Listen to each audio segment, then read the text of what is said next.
Usisahau kulike, kubonyeza alama ya subscribe na alama ya kengele. Karibu.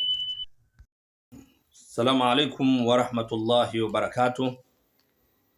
Alhamdulillahi rabbil alamin wa bihi nasta'inu ala umuri dunya wa din. Wassalatu wassalamu ala ashrafil mursalin sayyidina Muhammad sallallahu alaihi wasallam. Wapenzi watazamaji, mnaendelea kunifuatilia katika chaneli hii. Leo tunatazama sura ambazo hizi kwako zitakuwa ni kinga kubwa ukizifanya kwa idhini ya Mwenyezi Mungu Subhanahu wa Ta'ala. Kinga sio zile unakwenda sehemu watu wanakuchanja, watu wanakufanyaje, wanafanya kadha wa kadha. Kinga ni kumwelekea la ilaha illa Allah Muhammadur Rasulullah. Na hizi sura ninazokupa ni kinga kwako wewe ukizifanya kwa idhini ya Mwenyezi Mungu Subhanahu wa Ta'ala. Maajabu ya sura 6 zinazoanzia na herufi alif lam mim. Alif lam mim. Watu wa ilmu wametueleza kwamba yoyote atakaozifanya hizi kwa idadi ambayo tutaelekezana hapa, basi ni kinga kubwa sana katika maisha yake mja huyo kwa idhini ya Mwenyezi Mungu Subhanahu wa Ta'ala. Wataalamu wa ilmu wamezitaja sura hizo pamoja na khawasi zake. Sura ya kwanza surati Bakara, ambao ni sura ya pili. Lakini vile vile wameitaja surati Imran, surati Imran ambao ni sura ya tatu. Lakini wakaitaja surati Ankabut, ni sura ya 29. Wakaitaja surati Rum, ni sura ya 30. Lakini wakataja surati Luqman, ni sura ya 31. Lakini wakaitaja surati Sajida, ni sura ya 32. Hizi sura zote zinaanzia na alif lam mim. Hizi sura khawasi zake ni nyingi sana. Ni kinga ya mwili kwa kusoma, lakini zinaleta baraka katika nyumba. Pia zina kinga katika upande wa biashara, lakini zinakupa ushindi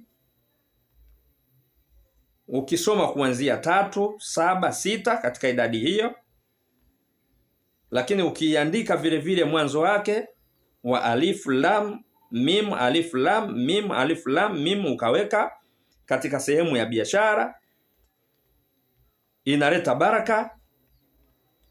Lakini vile vile ukaandika kwa ajili ya mtu mwenye maradhi, ukampa akanywa, basi vile vile inamtia kinga katika mwili wake. Sasa tunahitaji tutazame kwamba wewe unahitaji kujikinga dhidi ya maadui zako kwa kupitia sura hizi. Unafanyaje hatua inayofuata na utazisoma vipi? Hapa ndio tunahitajika sasa tutegeane masikio ili nikupe faida. Cha kwanza kabisa kabla ya kuliendea jambo, kwanza ni nia. Nia utakapoiweka, nia ndio yenye kufanya kazi kwa idhini ya Mwenyezi Mungu Subhanahu wa Ta'ala. Kwa hiyo nia ndio kila kitu. Unatakiwa kufanya nia yako, utasema Bismillahirrahmanirrahim. Utaanza kwa kusema maneno haya, utanifatisha. Unaweza ukakaa na klipu yako wakati unayafanya haya huku unafatisha haya maneno. Utasema Bismillahi, awali naandika na Rahmani na Rahimu athie mithali. Mola na kushtakia udhalimu ninaofanyiwa na adui na aduani. Takhabari ya manani iwe kun fayakun. Rabbi uliye shujaa, aje makini aliye khadaa, ajitie kizani, isitimu muda saa. Allah mshushie tughiani. Takhabari ya manani iwe kun fayakun. Ya Rabbi, yoyote mwenye dhamira mbaya ama mwenye kutaka kunifanyia dhamira mbaya, ya Rabbi mtu huyo muangamize. Mithiri ya Firauni, shahada asiitimize, wala maji kikombeni, humkate pumzi, akauke kama kuni. Takhabari ya manani iwe kun fayakun. Ya Rabbi, yoyote mwenye dhamira ya kunidhuru, ya Rabbi mpunguze umri wake na umuondoe duniani, zikaendee zamani. Hiyo ndio nyumba yake ya kaburi. Mpambue zake nguo, kwa hima tumbaini. Takhabari ya manani iwe kun fayakun. Ya Rabbi muondoe dhalimu, haendaye akinifitini, haudhie Islamu walio katika dini. Mola we hakimu, wala hauna rufani. Takhabari ya manani iwe kun fayakun.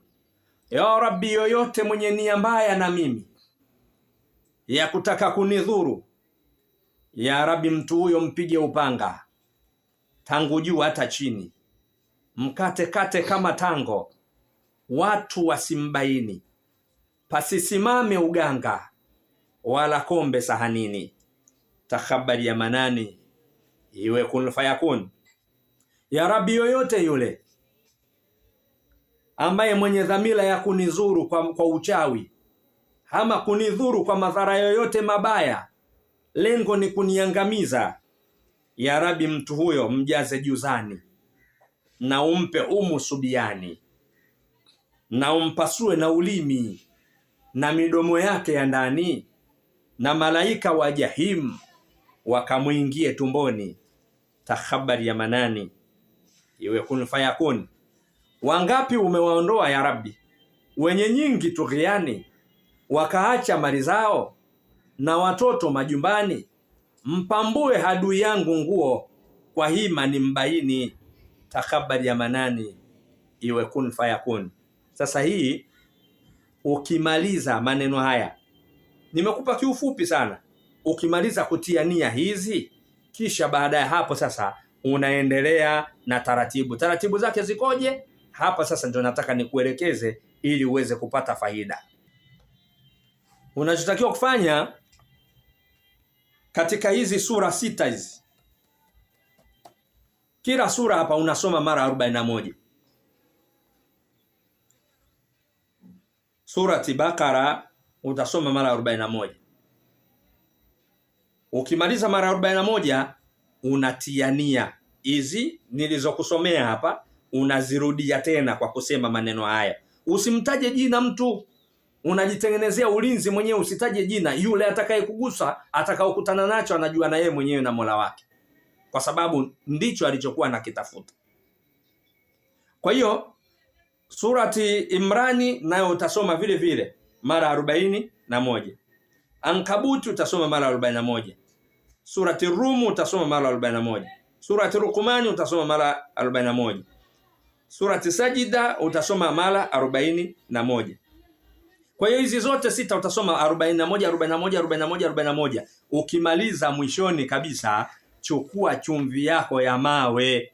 Chukua chumvi yako ya mawe, kisha baada ya hapo utasema laisa laha min dunillahi kashifa. Laisa laha min dunillahi kashifa. Laisa laha min dunillahi kashifa. Utasema mara 41, kisha baada ya hapo ile chumvi utaitupia katika moto. Utasema kama zinavyoteketea chumvi hizi, basi yoyote yule atakayethubutu kunifanyia ubaya, kwa kunifanyia sihiri, kwa kunitupia majini, kwa kunifanyia uchawi, basi ateketee kama chumvi hizi zinavyoteketea. Kisha baada ya hapo weka fatha, fanya dua yako ya kumalizia inshallah, kisha endelea na mambo yako kwa idhini ya Allah. Tembea mkoa, nenda mkoa, nenda nchi yoyote, kwa idhini ya Mwenyezi Mungu Subhanahu wa Ta'ala. Allah anakulinda namna hii muda wote, Allah anakuangazia.